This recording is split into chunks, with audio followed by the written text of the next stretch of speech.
la otra mitad lo dividimos en un cuarto para la proteína y un cuarto para el hidrato de carbono. Y en esa porción, claro que vamos a tal vez tener opciones de dulces, pero que siempre los dulces sean pequeños y tomando en cuenta y pensando en que he comido algo alto en calorías y que al otro día tengo que hacer ajustes.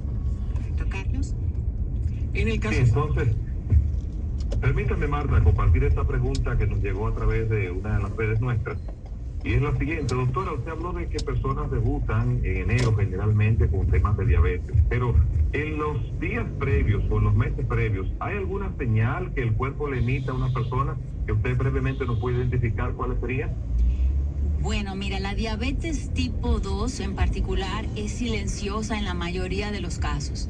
Podemos tener síntomas tan sutiles, cansancio, que orinamos mucho en la noche, que orina mucho durante el día, que le da muchas ganas de comer. Pueden ser asociados a que tengo mucho trabajo, estoy muy cansado o cansada, y no pensar en diabetes. Lo más importante es pensar en los riesgos. Si yo tengo un familiar directo que tiene diabetes, dígase mamá, papá, hermano, es un factor de riesgo importante. Si estoy fuera de mi peso, sobrepeso, obesidad, ya tengo dos factores de riesgo que pueden ser un desencadenante. Si hay un aumento abrupto de peso en este tiempo, pues sí, hay que prestar atención a estos síntomas asociados y hacerse unas glicemias, puede ser antes de todas estas fiestas para salir de las dudas. Pero si bien es cierto, la mayoría de los casos son muy silenciosos o las personas lo asocian a otros síntomas y no prestamos atención. Por eso es la confusión de la diabetes emocional, que mucha gente cree que existe, porque ocurre una emoción y lo asocia con la emoción. Es que le presta atención más a su cuerpo en ese momento de crisis y pues ahí viene el diagnóstico. Entonces hay que tener cuidado con estos síntomas y estos factores de riesgo. Doctora, muchas veces nosotros colocamos la mesa temprano, prácticamente, y están los alimentos en la mesa. Se sirve, comemos y los guardamos para Pola. Ahora, ¿cuánto tiempo yo puedo seguir comiendo esos alimentos para Pola? Sí, porque repetimos el 25 o repetimos el día primero. Sí. Y a veces el día 2 y el día 26.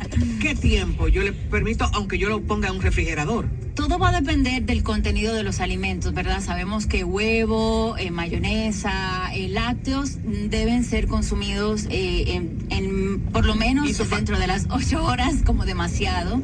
Mientras más tarde, pues va a perder las vitaminas y también va a afectar, pudiera tener contaminación. El hecho de solamente estar guardada, también ese cambio de temperatura, una vez ya calienta la comida o el almuerzo, ya debe descartar eso que calentó si quedó. Porque esto también puede ser un inconveniente asociándose a bacterias oportunistas, a hongos que no vemos, esas diarreitas, esas gastroenteritis que vemos son resultado de guardarla por mucho tiempo. Siempre vamos a ser partidarios de la alimentación fresca y jamón, quesos, embutidos, pues lo más temprano posible. Así es. En el caso de pacientes que tengan una afección de diabetes, algún problema, ¿qué tipo de alimentos, independientemente aunque estemos en la noche de la cena, cómo vamos a compartir con esos familiares con esas afecciones? Vamos a unir la pregunta de Marta con este contacto. Ay, Dios. Se cortó. Entonces, bueno, muy interesante. Eso va a depender. Eso va a depender de qué tipo de diabetes estamos hablando. Diabetes tipo 2 son las mismas recomendaciones que dimos al inicio. La persona con diabetes tipo 2 puede comer como cualquier persona que quiere vivir mucho tiempo. Lo que sí le pedimos es que verifique sus niveles de glicemias a cualquier tipo de diabetes para poder actuar, ya sea controlar los hidratos de carbono, hacer ajustes de su tratamiento. Las personas que tienen diabetes tipo 1, es decir, que están utilizando insulina lenta y también insulina rápida durante estos días, es importantísimo que siempre tengan revisando sus niveles de glicemia, y los nutriólogos le enseñamos también estrategias para identificar la cantidad de hidratos de carbono que va a consumir con la cantidad de insulina que le toca para metabolizar esa cantidad de alimentos. Es el método que se llama conteo de hidratos de carbono y que cuenta mucho para todos los días, pero también en estos días especiales, pues tenemos que hacer esa introducción. ¿Tenemos un contacto? Sí. Buenas tardes. Parece que se está cayendo el contacto. Entonces, bueno, aprovecho ahí para entonces hacerle una pregunta a la doctora. y es una mirada a los niños. Incluye en los niños, por ejemplo, cuando comienzan su primera alimentación, entre dulces y salados, ¿eso va a influir después cuando sean adultos en que tengan preferencia por más comidas dulces o grasas? Mira, hay muchos pacientes que tú dices, doctora, no sé por qué tengo diabetes si yo no como dulces. La verdad, en diabetes tipo 2 hay muchos antecedentes y estos factores de riesgo que he mencionado. Puede que la persona no haya probado o no se haya vuelto, ¿verdad?, loco con los dulces. No hay una relación directa. Lo que sí está relacionado directamente es con el peso y la obesidad. Podemos tener niños que desarrollaron un sobrepeso o una obesidad importante, más el factor de riesgo de que papá o mamá tiene diabetes, pues va a ser un desencadenante. Y no me quiero ir de aquí sin destacar que la pandemia trajo un alto número de diabetes tipo 2 en niños. Tenemos un contacto. Buenas tardes, ¿quién nos habla y desde dónde? Buenas tardes. Hola, Primitiva. Hola, Ahí estoy viva. ¿Cuánto tiempo? Bueno, no es que lo he abandonado. Es que ha pasado, he estado enfermita. Aparte de eso, los apagones de los sábados. Hoy no han dado la energía, pero todos estos sábados han sido apagones largo. Bueno, pero nada, eso es historia. Esperemos que no se repita. Saludo a la doctora, al pueblo dominicano, a ese gran equipo. De sábado de consulta Primitiva, ¿qué pasa? Bueno, doctora, yo sabe que en estos días yo tuve que ir al médico porque tenía un poquetuque en el corazón, entonces y sin fuerza. Y cuando voy a la cardióloga, que tengo la presión alta, nunca había sufrido de presión tan alta, entonces ella me mandó a hacer muchos análisis y estudios, y dentro de los análisis me salió que tengo los triglicéridos en 290. Yo soy una mujer que trato de cuidarme, tengo que estar en 160, 159.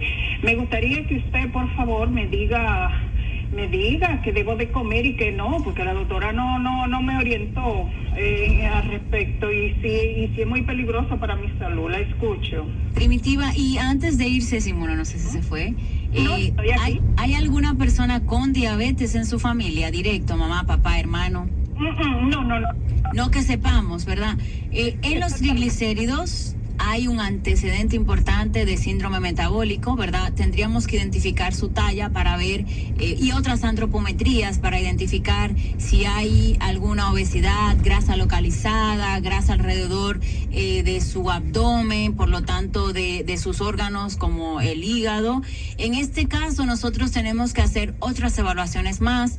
A usted le toca sí o sí hacer descartar que no haya prediabetes o diabetes en usted, y tenemos que evaluar la cantidad de hidratos de carbono que está consumiendo. Los triglicéridos altos están muy asociados a un exceso de hidrato de carbono, dígase pan, pasta, galletas, jugos, miel, azúcares, entonces, o un desorden metabólico asociado. Entonces, para eso tenemos que hacer otras pruebas para descartar diabetes, y para hacerle su plan tenemos que pesarla, tallarla y hacer otras medidas, pero lo más importante es incluir a su plan nutricional adecuado, como hemos mencionado aquí, hacer ejercicios, actividad física y descartar otra cosa, ¿verdad? Entonces, esa sería la primera línea que le tocaría. Yo le diría que lo haga antes de que entren estos días difíciles, que todavía hay doctores consultando.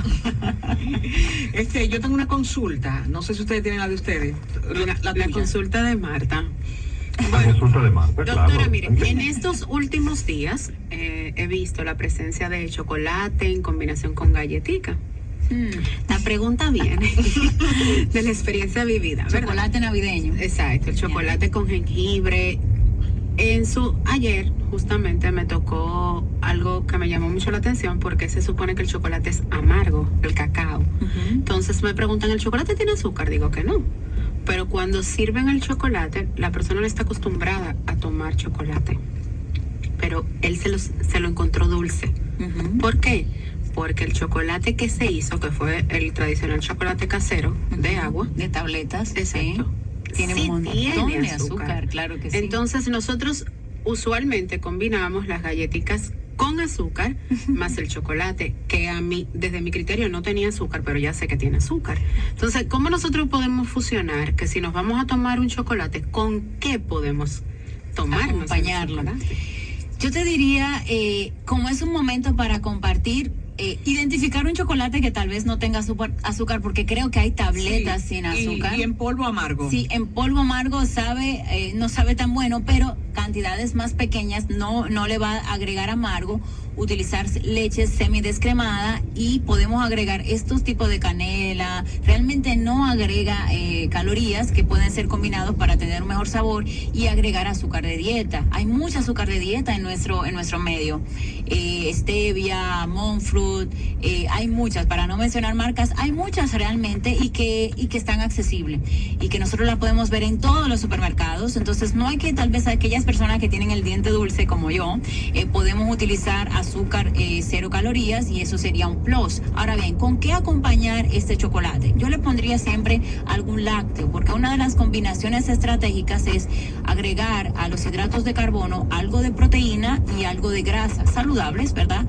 Proteína en este caso sería lo que aportaría una leche semidescremada con algo de grasa. Entonces ahí pues ayudamos a que esta bebida, que tal vez tenga algo más de azúcar, no sea tan, no eleve tanto los niveles de glicemia, aunque no tenga diabetes en mi cuerpo, ¿verdad? Entonces tiene un comportamiento más estable.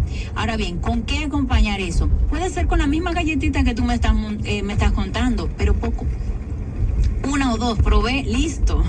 El problema es, a las personas que estamos en control de peso, que cuidamos, es primero observar lo que comes. No te voy a decir que seamos obsesivos escribiendo, pero sí hay que copiar algo de esa conducta. Es estar pendiente a lo que consumimos, y si no tenemos el dominio de cantidad de calorías, porciones, estamos seguros que no estamos haciendo excesos, y tener dominio propio. Es un asunto de dominio propio, de conciencia, de me pasé hoy, mañana hago ajustes, ya mañana no toca más nada, toco un pedacito de carne con mucha verdura, y ya entonces ahí estamos haciendo esos equilibrios en base a ese desacato.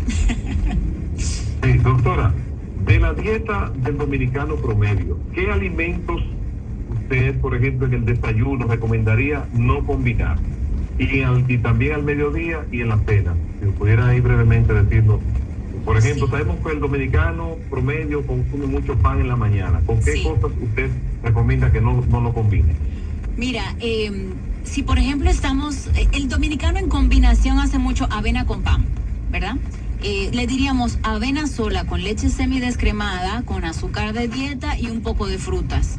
Y de sale está más barato. Ahora bien, si no hay de otra y es un pan rápido porque trabaja mucho, porque bueno, prefiero que desayune algo, un pan integral, ¿verdad? En una lonja tal vez, si estamos en control de peso, 2 si tenemos un peso normal, que sea integral, verdaderamente integral. Nosotros podemos hacer un pan blanco integral o que tenga algo de fibra, claro que sí, póngale una lechuguita con un tomatito y ya. Entonces, es combinar ese mismo hidratos de carbono o aguacate, eso es una grasa saludable, claro que sí, usted májelo, haga el guacamole dominicano y bien. Podemos utilizar margarina, estoy de acuerdo con un toquecito de mantequilla. ¿Por qué? Porque margarina, mantequilla, aguacate, nueces, mantequilla de maní sin azúcar, son grasas poliinsaturadas, monoinsaturadas. O sea, en nuestro cuerpo tiene un comportamiento saludable siempre y cuando sean en cantidades moderadas,